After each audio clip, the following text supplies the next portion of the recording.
Welcome to expert with Gauri. Today we learn 9th standard mathematics part 2. यामधील problem set 2 पाहणार आहोत. चॅप्टरचं नाव आहे parallel lines. आता हा प्रॉब्लेम सेट जो आहे तो पूर्ण प्रॅक्टिस सेट 2.1 आणि प्रॅक्टिस सेट 2.2 वर आधारित आहे. त्याच्यामुळे ह्याचे सुद्धा तुम्हाला व्हिडिओ पाहिजे असतील तर हे आपले रेडी आहेत. त्याची लिंक मी तुम्हाला डिस्क्रिप्शन बॉक्समध्ये दिलेली आहे, ती सुद्धा तुम्ही फॉलो करू शकता. आता यामध्ये फर्स्ट क्वेश्चन विचारले आपल्याला, select the correct alternative and fill in the blanks in the following statements. आता खाली काही आपल्याला मल्टिपल चॉईस क्वेश्चन दिलेले आहेत ते पाहूया. फर्स्ट आहे, if a transversal intersects two parallel lines then the sum of interior angles on the same side of the transversal is dash dash.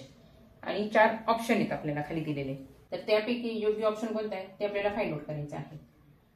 आता हा क्वेश्चन सोडवण्याआधी जर प्रॅक्टिस सेट 2.1 आणि 2.2 तुम्ही नीट लक्ष देऊन पाहिला असेल तर लगेच तुम्हाला याचे आन्सर मिळेल. प्रॅक्टिस सेट 2.1 मध्ये तुम्हाला सम प्रॉपर्टीज सांगितलेल्या होत्या, त्यापैकी इथे आपल्याला इंटरनल अँगलची प्रॉपर्टी यूज करायची आहे.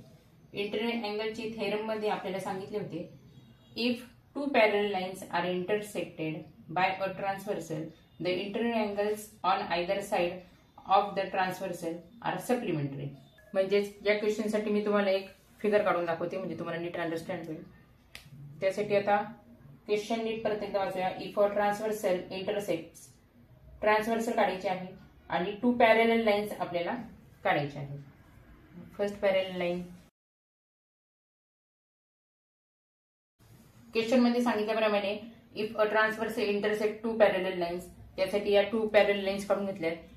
नेम देऊ आपण एल आणि एम. या 2 पॅरलल लाईन्स आहेत आणि त्याला इंटरसेक्ट झालेली जी लाईन आहे त्याला एन नाव द्या. ह्याला म्हणतात transversal. Then the sum of internal angles on the same side of the transversal is. आता सेम साइड म्हणजे एकतर लेफ्ट साइड किंवा राईट साइड. यामधील सपोज आपण ही घेतली राईट साइड, राईट साइड मधील सम ऑफ इंटरनल अँगल्स म्हणजे हा अँगल समजा ह्याला ए नाव देऊ आणि ह्याला बी नाव देऊ. हे दोन्ही इंटरनल अँगल्स आहेत. याची जर का सेम केली तर ती किती असेल हे आपल्याला फाइंड आउट करायचे आहे.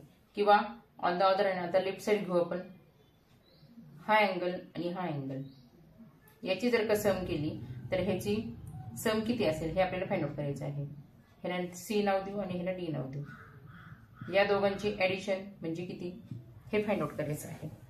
आता इंटरनल अँगलच्या पेअर इथं 2 झालेले आहेत, ए बी आणि सी डी. आता हे आपल्याला फाइंड आउट करण्यासाठी आपल्याला थेरम दिलेली होती बघा.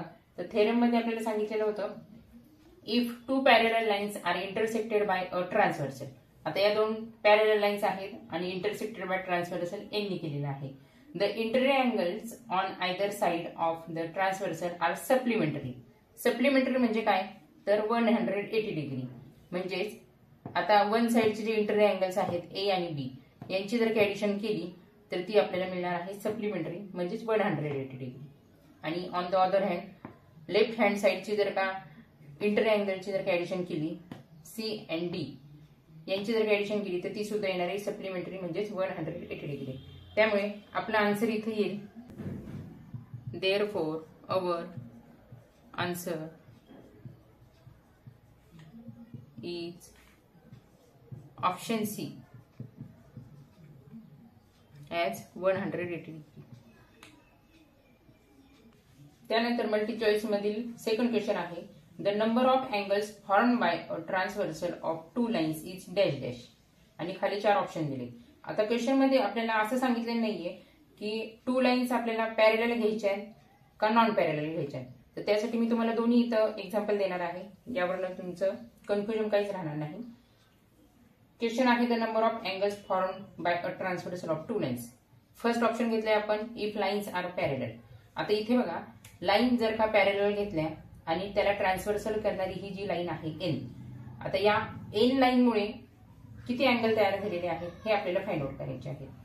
मग आता इथे 1 2 3 4 5 6 7 आणि 8 असे 8 अँगल तयार झाले. आणि if lines are non parallel जर आपण घेतले तर इथे पण बघा 1 2 3 4 5 6 7 8 मीन्स 1 2 3 4 म्हणजे सपोज लाईन जर का पॅरलल असतील तरी सुद्धा 8 अँगल होतात, आणि if the lines are non parallel असतील तरी सुद्धा 8 अँगल आपल्याला ट्रान्सव्हर्सल म्हणून मिळतात. म्हणजे इथे फक्त लक्षात काय ठेवायचंय, कधी पण 2 लाईनचा एक ट्रान्सव्हर्सल असेल तर अँगल हे आपल्याला 8 मिळतील. त्याच्यामुळे इथे आन्सर मिळेल ऑप्शन नंबर सी.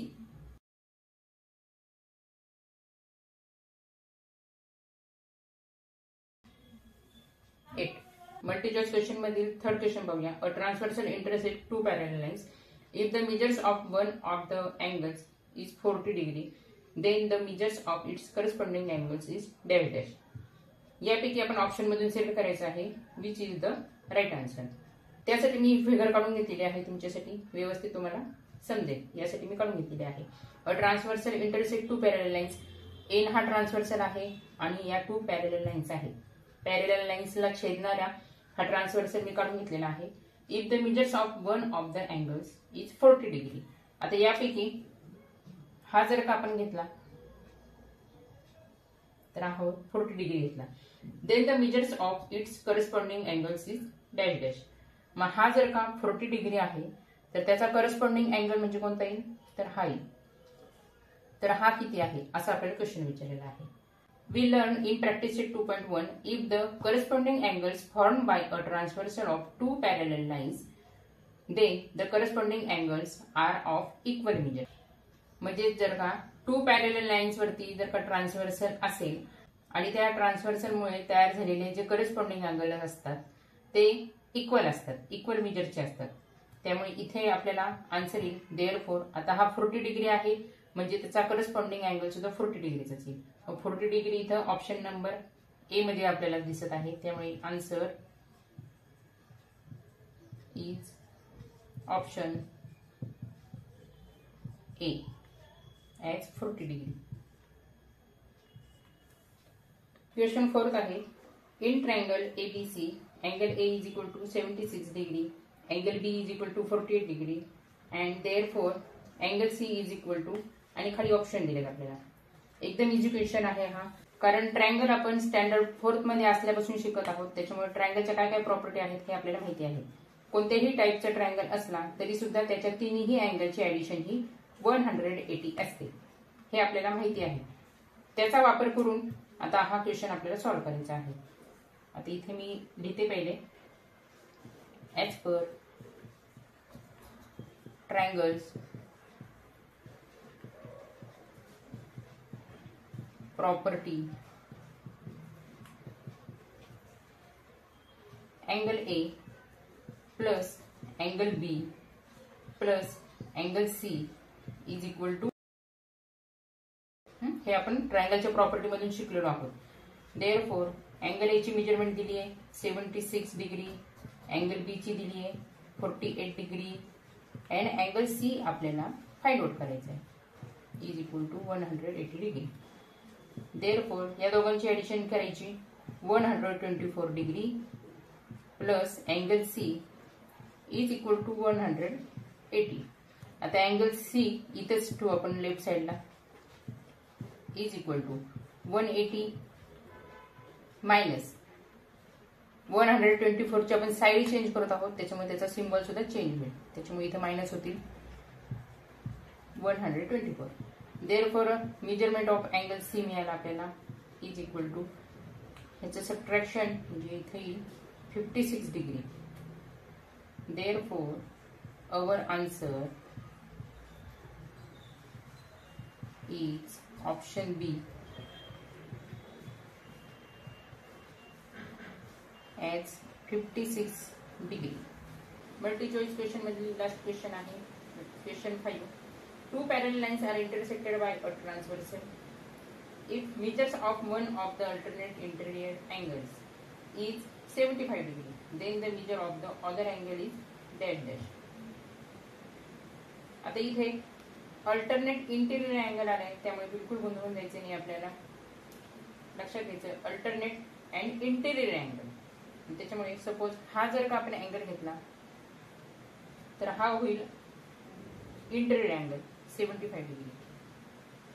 आता जर का आपल्याला फक्त इंटेरियर अँगल जर का काढायला लावला असता तर आपण हा फाइंड आउट केला असता, पण आता त्यांनी विचारलेले अल्टरनेट इंटेरियर अँगल, त्याच्यामुळे फक्त याच्या शेजारचा घ्यायचा आहे, म्हणजे हा अँगल आपल्याला फाइंड आउट करायचा आहे. तर ते आपण बघा शिकलोय अल्टरनेट अँगल्स. अल्टरनेट अँगल म्हणजे कोणता असतो, इथे जर का असेल तर इथला जो अँगल असतो तो अल्टरनेट अँगल असतो. आणि हा सुद्धा इंटिरियर अँगल सुद्धा आहे, फक्त आपल्याला विचारलेला आहे find the alternate interior angle. त्याच्यामुळे हा अँगल आपल्याला फाइंड आउट करावा लागेल. ओके, आता टाइम सेव्ह होण्यासाठी मी फिगर काढून घेतलेली आहे. 2 parallel lines are intersected by a transversal. 2 parallel lines घेतल्यात, लाईन एल आणि लाईन एम, आणि त्याचा ट्रान्सव्हर्सल घेतलेला आहे N. If measures of one of the alternate interior angles is 75. आता अल्टरनेट इंटिरियर अँगल्स पैकी एका अँगल मी घेतलाय 75 डिग्रीचा, त्यावरून आपल्याला हा अँगल फाइंड आउट करायचा आहे.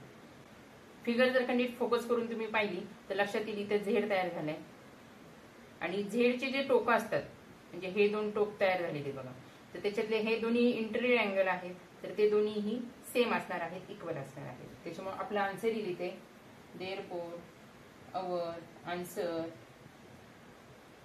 आता सेम म्हणजे हा 75 आहे, त्याच्यामुळे हा सुद्धा 75 degree. Our answer is option 75. Option C मध्ये आहे, त्याच्यामुळे ऑप्शन सी ॲट 75 डिग्री. एकदम इझी आहे, फक्त गोंधळून जाऊ नका की तुम्हाला वाटेल आता अल्टरनेट पण आले आणि इंटिरियर पण आलेलं आहे. तर काय करायचं, तर लक्षात ठेवायचं अल्टरनेट मधील अल्टरनेट पण घेतला आणि इंटिरियर मधून आपण इंटिरियर सुद्धा घेतला, तो आपल्याला फाइंड आउट करायचा. क्वेश्चन 2 दिलाय, स्टार दिलाय क्वेश्चन 2 ला. Ray P Q and ray P R are the perpendicular to each other. Point B and A are in the interior and exterior of angle QPR respectively. Ray PB and ray PA are perpendicular to each other. Draw a figure showing all these rays and write. आता खाली 3 question दिलेत, figure draw करून आपल्याला खालच्या क्वेश्चनचे answer find out करायचे आहे. A pair of complementary angles, a pair of supplementary angles and pair of congruent angles.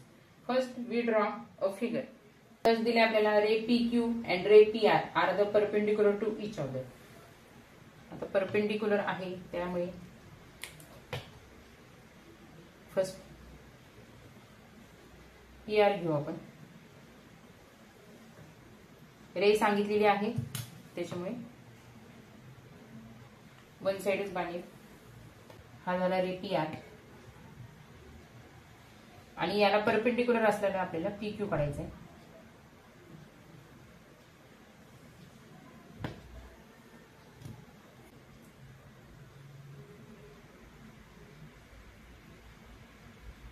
Question मध्ये सांगितल्याप्रमाणे रे पी आर आणि रे पी क्यू हे दोन्ही एकमेकांना परपेंडिक्युलर आहेत, ते आपण ड्रॉ करून घेतले. आता पुढे आपल्याला 2 कंडिशन दिलेत बघा. Point B and A are the interior and exterior of angle Q P R respectively. म्हणजे हा जो अँगल तयार झालेला आहे अँगल क्यू पी आर, याचा इंटिरियर आणि एक्सटेरियर आपल्याला सांगितलं. इंटिरियर घ्यायला सांगितलेलं आहे बी. आता या अँगलच्या इंटिरियर म्हणजे इथे बी कुठे सुद्धा येऊ शकतो, आणि ए पॉइंट जो होईल तो एक्सटेरियर मध्ये येईल, म्हणजे इथं अँगलच्या बाहेर येईल. आता तो कसा सांगितलाय आपल्याला काढायला, तर इथे 2 कंडिशन्स पैकी फर्स्ट कंडिशन दिली आपल्याला, पॉइंट बी इंटिरियर पाहिजे आणि पॉइंट ए एक्सटेरियर पाहिजे, म्हणजे फर्स्ट ही कंडिशन झाली. आता इंटिरियर मध्ये अँगल क्यूपीआरच्या आत आणि एक्सटेरियर म्हणजे अँगल क्यूपीआरच्या बाहेर, एवढं लक्षात ठेवायचं आपल्याला. त्यानंतर सेकंड कंडिशन बघूया. सेकंड कंडिशन मध्ये आपल्याला सांगितलंय ray P B and ray P A are perpendicular to each other. म्हणजे रे पी बी आणि रे पी ए जे आहेत ते एकमेकांना परपेंडिक्युलर पाहिजे. जर का आपण इथे बी घेतला,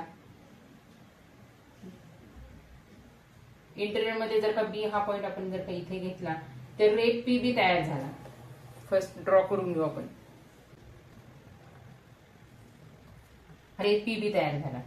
सेकंड कंडिशन मध्ये आपल्याला काय सांगितलंय, ray P B and ray P A are perpendicular to each other. आता पी ए म्हणजे ए पॉइंट आपल्याला एक्सटेरियर म्हणजे या साईडला घ्यावा लागेल. मग यासाठी रे पी बी ला परपेंडिक्युलर आपण करून घेऊ. यासाठी तुम्ही नोटबुकवर जेव्हा ड्रॉ करताल तेव्हा तुम्ही ह्याचा वापर केला तरी चालेल. ही जी लाईन आहे ती पी बीच्या व्यवस्थित लाईनवर ठेवायची आणि इथून ड्रॉ करायची. आता बोर्ड मोठा आहे माझा त्याच्यामुळे मला जमत नाहीये, पण एक तुम्हाला आयडिया दिली करण्यासाठी.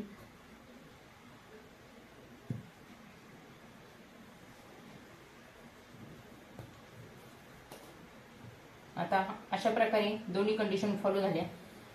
ए हा पॉइंट एक्सटेरियर आला, बी हा पॉइंट इंटेरियर आला आणि दोन्हीही ray P B and ray P A एकमेकांना परपेंडिक्युलर आले.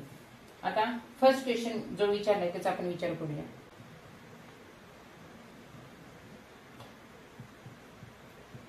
फर्स्ट क्वेश्चन विचारलाय अ पेअर ऑफ कॉम्प्लिमेंटरी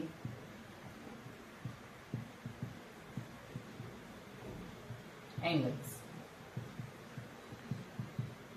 म्हणजे आपल्याला अँगलची जोडी फाइंड आउट करायची आहे की जी कॉम्प्लिमेंटरी असेल.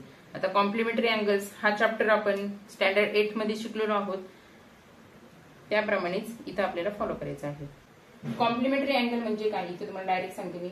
कॉम्प्लिमेंटरी अँगल म्हणजे ज्यांची ऍडिशन 90 डिग्री असते त्या अँगलला म्हणतात कॉम्प्लिमेंटरी अँगल्स. आता इथे बघा, आपण क्वेश्चन मध्ये आपल्याला जी कंडिशन दिलेली होती त्याप्रमाणे ही फिगर काढून घेतलेली आहे. त्याप्रमाणे रे पी आर आणि रे पी क्यू हे एकमेकांना परपेंडिक्युलर आहेत, म्हणजे हा 90 डिग्रीचा तयार झाला अँगल क्यू पी आर. आणि त्यानंतर कंडिशन वाईज आपण जेव्हा हे अँगल काढले तेव्हा हा सुद्धा अँगल आपण 90 डिग्रीचा काढून घेतला. कसा तर की आपल्याला कंडिशन दिलेली होती ray P B perpendicular to ray P A, त्यामुळे हा सुद्धा 90 डिग्रीचा तयार झाला.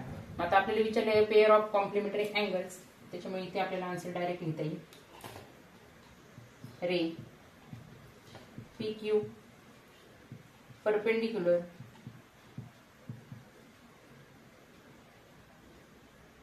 रे पी आर. हे आपल्याला क्वेश्चन मध्ये दिले त्याच्यामुळे इथं गिव्हन मध्ये दिलं. Therefore angle Q P B Q P and B plus angle B P R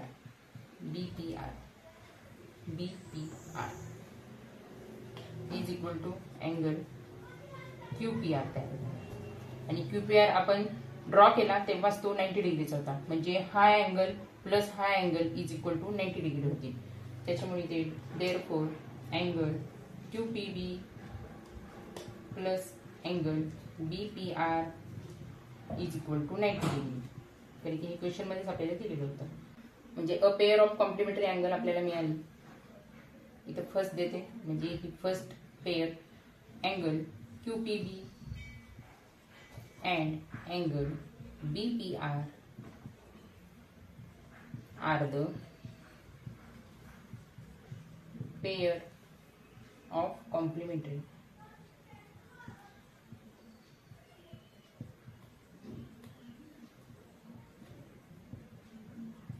complementary angle म्हणजे काय की ज्या अँगलची ऍडिशन किंवा ज्या अँगलची सम ही 90 डिग्री होती ती, त्याचप्रमाणे अजून एक आपल्याला ही जोडी जर का घेतली तर ती सुद्धा आपल्याला पेअर ऑफ कॉम्प्लिमेंटरी अँगल दाखवते. Ray P B perpendicular ray P A. Therefore angle A P Q plus angle Q P B, म्हणजे हा एक अँगल आणि हा एक अँगल, त्या दोघांची ऍडिशन म्हणजे एक अँगल तयार होतोय angle A P B. Therefore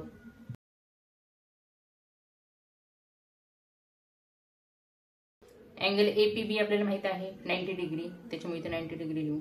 त्याच्यामुळे इथे काय आलं therefore angle A P Q plus angle Q P B is equal to 90 degree. त्याच्यामुळे सेकंड मिळाला आपल्याला pair angle A P Q and angle Q P B are the pair of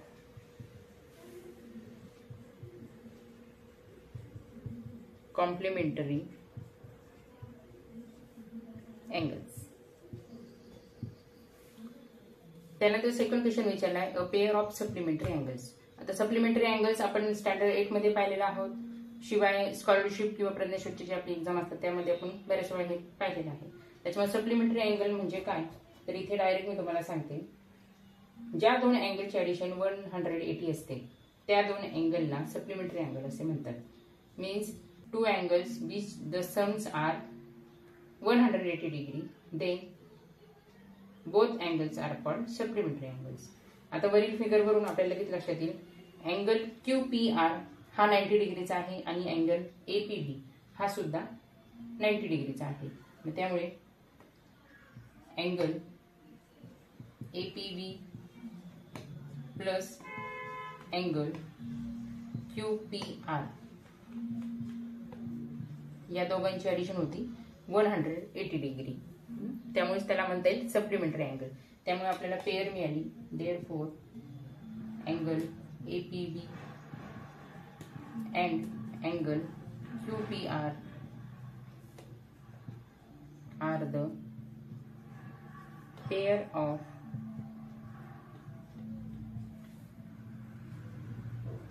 supplementary angles. Next third question पाहूया. Question third मध्ये विचारले आपल्याला a pair of congruent angles. आता हा question आपण ओरली सुद्धा सॉल्व्ह करू शकतो, कारण की फिगरवरून लगेचच समजत आहे. Which angles are the congruent angles. Congruent angles म्हणजेच काय की ज्यांची मेजर्स इक्वल आहे. म्हणजे इथे बघा अँगल APB 90 डिग्री आहे आणि अँगल QPR हा सुद्धा 90 डिग्रीचा आहे. त्याच्यामुळे या दोघांची मेजर्स जी आहे ती इक्वल आहे. त्याच्यामुळे इथे आपल्याला दाखवता येईल angle APB is equal to angle QPR, कारण की दोन्हीही आहे 90 डिग्री. म्हणजे इथे आपल्याला विचारले कॉन्ग्रुएंट अँगल्स, त्यामुळे आपण सिम्बॉलिकली जाऊया. अँगल APB कॉन्ग्रुएंट आहे म्हणून इथं इक्वलच्या ऐवजी कॉन्ग्रुएंटचं सिम्बॉल देऊया अँगल QPR. त्यामुळे आपल्याला आन्सर मिळालं. Therefore angle APB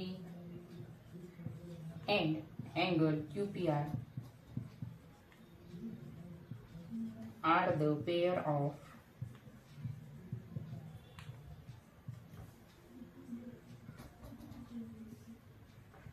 congruent angles.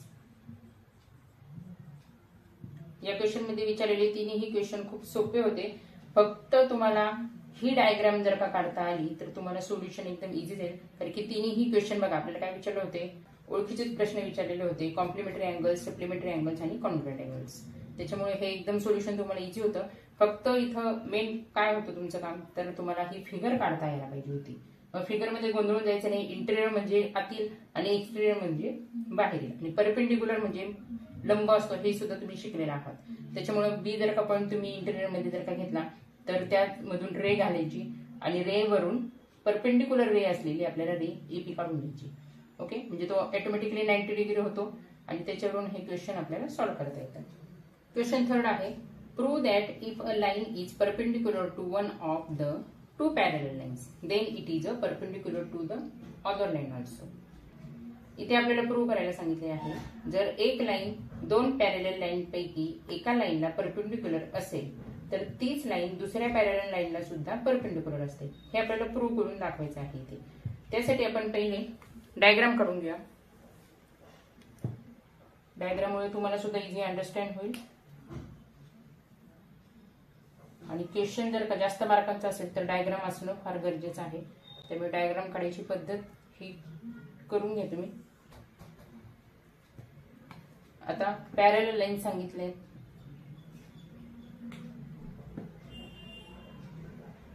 त्याच्यामुळे या दोन मी पॅरलल लाईन काढून घेतल्या. त्याला नाव देऊ लाईन L आणि line M. If a line is perpendicular to one of the two parallel line, म्हणजे सपोज आता आपण ही लाईन काढतोय. सपोज ही लाईन काढली आपण, तर ती L ला परपेंडिक्युलर आहे. लाईन L ला ह्याला नाव देऊ आपण L. इथे नुसते लाईनला नाव देऊन चालणार नाही, तर इथे आपण असे नाव देऊया, म्हणजे सोल्युशनला आपल्याला इझी जाईल. आता लाईन L म्हणजेच AB घेऊ, लाईन M म्हणजे CD घेऊ आणि लाईन N म्हणजे XY घेऊ. Let's action now. फिगर वरून आपल्याला काय काय इन्फॉर्मेशन दिलेली आहे ती फर्स्ट आपण राईट डाऊन करूया. फर्स्ट आपल्याला दिलेली आहे line A B parallel line C D, कारण की दोन लाईन या पॅरेलल आहेत हे आपल्याला क्वेश्चन मध्ये दिलेलं आहे. त्यानंतर आता ही जी एक्स वाय आहे ती लाईन ए बी ला परपेंडिक्युलर आहे. X Y perpendicular to line A B हे आपल्याला क्वेश्चन मध्ये दिलेलं आहे. मग असं जर का असेल तर हीच लाईन एक्स वाय ही परपेंडिक्युलर आहे लाईन सी डी ला, हे आपल्याला प्रूव्ह करायचं आहे. ओके, आणि त्यासाठी आता ही जर का परपेंडिक्युलर असेल तर इथे 90 डिग्रीचा अँगल तयार होतो. त्याच्यामुळे ही एक इन्फॉर्मेशन आपल्याला मिळेल.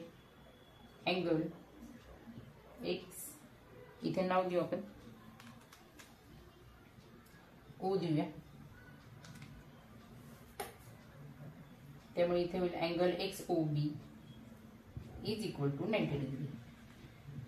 आता ही इन्फॉर्मेशन फार मेन आहे, त्यामुळे हे ना 1 नंबर देऊया आपण.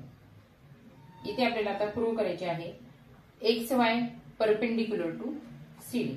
म्हणजेच हे कसं दाखवता येईल आपल्याला, जर का हा अँगल आपण दाखवला की हा 90 डिग्रीचा आहे तर आपल्याला प्रूव्ह करता येईल की X Y perpendicular to line C. आता इथला अँगल जर का 90 डिग्रीचा आहे हे जर का आपण प्रूव्ह केलं तर ऑटोमॅटिकली प्रूव्ह केलं जाईल की line X Y perpendicular to line C D. त्यामुळे आता इथे काय काय इन्फॉर्मेशन दिली ती फर्स्ट राईट डाऊन करू. Line A B parallel to line C D,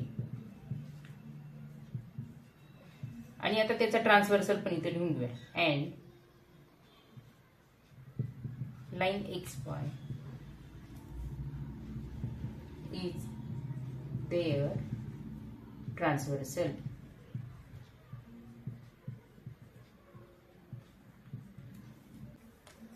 आता या पॉइंटला नाव ओ दिले आपण, तर इथं आपण पी देऊया. Therefore angle X O B is equal to angle O P D. लक्षात आले, कारण की लाईन ए बी आणि लाईन सी डी हे दोन्ही एकमेकांना पॅरेलल आहेत आणि line X Y is there transversal आहे. त्यामुळे angle X O B is equal to angle O P D. आता ह्याला नाव देऊ आपण सेकंड. म्हणजे हे दोन्ही कोणते अँगल तयार झाले तर हे करस्पॉन्डिंग अँगल तयार झाले. त्यामुळे therefore measurement of angle OPD मिळेल आपल्याला 90 डिग्री, कारण की हे दोन्ही अँगल इक्वल आहेत हे आपण आता प्रूव्ह केलं. मग एक्स ओ बी ची मेजरमेंट आपल्याला माहित आहे 90 डिग्री. त्याच्यामुळे हा जर का 90 डिग्री असेल तर अँगल ओपीडी सुद्धा 90 डिग्री असेल. मग इथे लिहूया from 1 and 2. Therefore, we can prove that line XY perpendicular to line CD. Okay, कारण की इथं 90 डिग्रीचा अँगल तयार झाला आणि जेव्हा एकमेकांना लाईन परपेंडिक्युलर असतात तेव्हा इथे 90 डिग्रीचा अँगल तयार होत असतो. आता इथे उलट झालं, इथे 90 डिग्रीचा अँगल तयार झालेला आहे. त्याच्यावरून हे लक्षात येते की एक्स वाय आणि सी डी हे परपेंडिक्युलर आहे. Question 4. In figure 2.24 measures of some angles are shown. Using the measures, find the measures of angle X, angle Y and hence show that line L parallel to line M. आता हा question दिलेला आहे आपल्याला, पण figure जरा textbook मध्ये जी दिलेली आहे ती कन्फ्युजन करणारी आहे बघा थोडीशी. त्याच्यामुळे मी ही फिगर थोडीशी नीट करून घेते. आता यासाठी आपल्याला एकदम सिंपल फिगर दिलेली होती, लाईन एल आणि लाईन एम दिली फक्त, आणि एक्स आणि वाय हे थोडंसं कॉम्प्लिकेटेड दिलेलं आहे. त्याच्यामुळे इथं मी आपण चेंजेस करून घेऊया. इथे हा जो अँगल दिलाय आपल्याला तो 130 डिग्रीचा घेऊ आणि आपल्याला एक्स फाइंड आउट करायचा आहे. आणि एक्स आहे इथे आणि वाय आपल्याला दिले इथे टेक्स्टबुक मध्ये, आणि इथे दिले बघा आपल्याला असं, आणि इकडे 50 डिग्री दिली. मग अशावरून आपल्याला काही समजत नाही. त्याच्यामुळे हा अँगल जो आहे तो आपण 50 डिग्रीचा घेऊया. ओके, म्हणजे कॉम्प्लिकेटेड काही वाटणार नाही तुम्हाला. आणि इथे एक चेंजेस करायचा आपल्याला. क्वेश्चन सॉल्व्ह करण्यासाठी हा जो पॉइंट आहे त्याला पी पॉइंट देऊ आणि हा जो पॉइंट आहे त्याला क्यू नाव देऊया.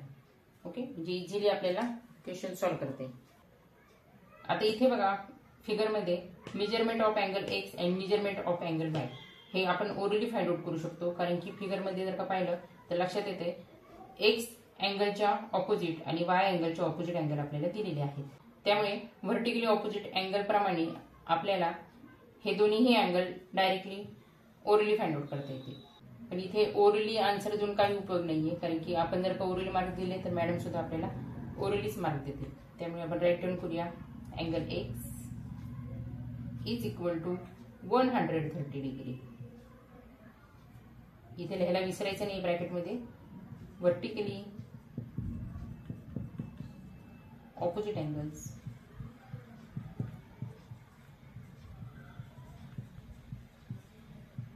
ह्याला एक आकडा दिले. त्याचप्रमाणे अँगल वाय काढू. Angle Y is equal to 50 degree. हा सुद्धा आहे व्हर्टिकली ऑपोजिट अँगल्स.